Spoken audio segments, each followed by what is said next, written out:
Welcome guys, and today I'm going to show you how you can land sequences with body flip tricks. So this is weekly challenge. So what you'll need to do is find a ramp and you'll need to get some speed.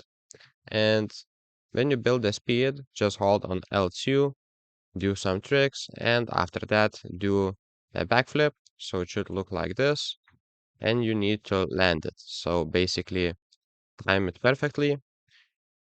So right now for the video to be short, I will not show you exactly, but just do a couple flip tricks and then a back flip or the front flip. It doesn't even matter.